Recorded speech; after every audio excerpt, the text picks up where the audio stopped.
E quem falou sobre as negociações comerciais foi o secretário do Tesouro dos Estados Unidos, Mari, porque o Scott Bessent conversou com a CNBC norte-americana sobre as expectativas em relação às negociações comerciais nesta última semana antes do fim do prazo. O secretário disse que muitos dos parceiros estão deixando os acordos para a última hora e advertiu esses países sobre a possibilidade das tarifas voltarem para o valor alto de abril.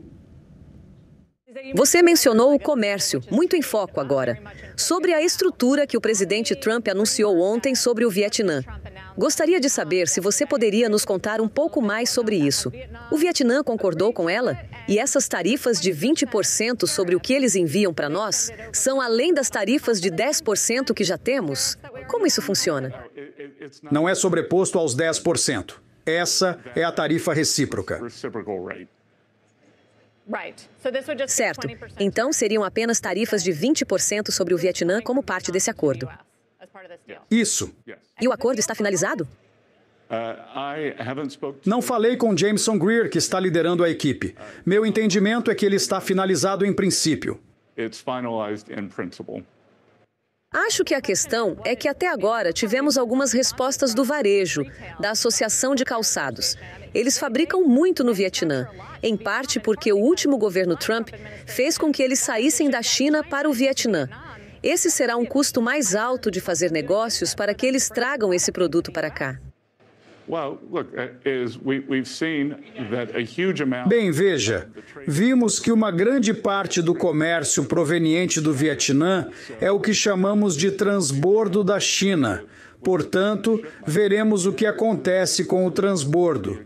E as empresas já se ajustaram a uma tarifa de 10%. Portanto, veremos o que acontece com os 10 adicionais. Mas até o momento, não vimos nenhuma inflação decorrente das tarifas. E, mais uma vez, eu diria que as tarifas não são inflacionárias. Não acho que as tarifas causem inflação econômica generalizada. Mas isso tem que vir de algum lugar. Você espera ver isso na pressão sobre as margens das empresas americanas, especialmente dos varejistas que importam esses produtos? Por que não poderia vir dos produtores do Vietnã que querem manter a participação no mercado? É isso que está acontecendo? Eles estão negociando com os fornecedores. Acho que eles estão negociando com seus fornecedores. Acho que muitas das empresas de vestuário, suas margens se tornaram anormalmente altas durante a Covid. Portanto, talvez veremos uma normalização. E quanto a outros acordos comerciais, senhor secretário? Porque estamos nos aproximando do prazo final de 9 de julho, na quarta-feira. Veremos mais acordos desse tipo daqui até lá? É claro que sim. Todo mundo espera até o último minuto. Eles acham que podem conseguir o melhor negócio. E como eu adverti, esses países deveriam ter cuidado porque a taxa deles poderia voltar à taxa de 2 de abril. Com relação a isso, senhor secretário, o chefe da Comissão da União Europeia disse que estão prontos para um acordo. Devemos esperar que o acordo com o bloco seja fechado até quarta-feira? Veremos. Não vou me colocar à frente do presidente. A decisão será dele. Eu me reuni com meu colega de comércio da União Europeia.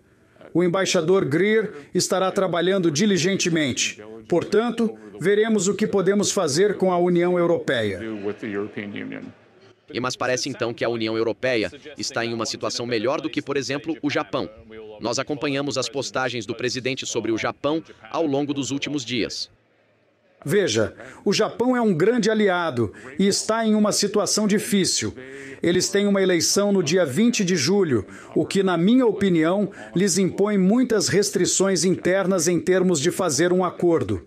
Portanto, veremos qual será o resultado do acordo japonês. Você disse que, caso contrário, as tarifas do dia da libertação, que eram muito altas, voltarão ao normal. Então, é isso que vai acontecer se não houver acordos comerciais em vigor? O senhor disse que, enquanto eles estiverem negociando de boa fé, os 10% serão mais ou menos mantidos. O senhor estenderia esse prazo. Qual é a sua ideia agora? Meu pensamento agora é que faremos o que o presidente quer. E ele é quem determinará se eles estão negociando de boa fé. Portanto, não vou dar às pessoas uma prorrogação de 10% na TV quando elas deveriam tentar chegar à reta final. Mariana Almeida, o Scott Bessent fala o seguinte, que os países estão deixando para a última hora porque acreditam que podem conseguir acordos melhores. Pegando aqui, fazendo uma analogia, por exemplo, com aquelas festas de fim de ano, Natal, por exemplo, que o consumidor deixa o presente para a última hora, sempre sai mais caro, você não acha o presente que quer, então eu acho que não é bem isso, né? Talvez os países estão esperando também uma sinalização dos Estados Unidos, porque só os Estados Unidos querem ligação, querem um sinal, mas acho que está havendo aí um desencontro, porque os outros países também querem uma sinalização. E aí nós vamos negociar? Como é que vai ser esse nível de negociação? Não tem uma régua, né? Para dizer assim, o que vai acontecer em termos de negociação? Quais são as possibilidades para entrar no jogo?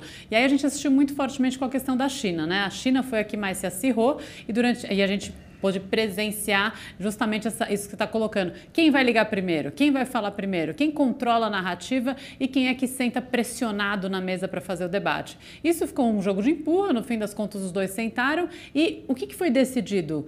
Nem uma coisa nem outra em termos do ponto de vista das tarifas e da questão do equilíbrio comercial. Tinham outros fatores que não estavam ali no centro do debate e que acabaram assumindo a centralidade da negociação. Por isso que eu estou dizendo que está faltando uma régua. Afinal, é um debate sobre tarifas e achar o nível da tarifa e aí cada país pode se preparar para isso ou não. Ou é um debate que tem a ver com produtos específicos de países específicos, questões, como o próprio Donald Trump falou, por exemplo, no caso do Canadá e México, que tem a ver com gestão de fronteiras, tem a ver com a saída, com a possibilidade de apoio via China, como foi o caso do Vietnã.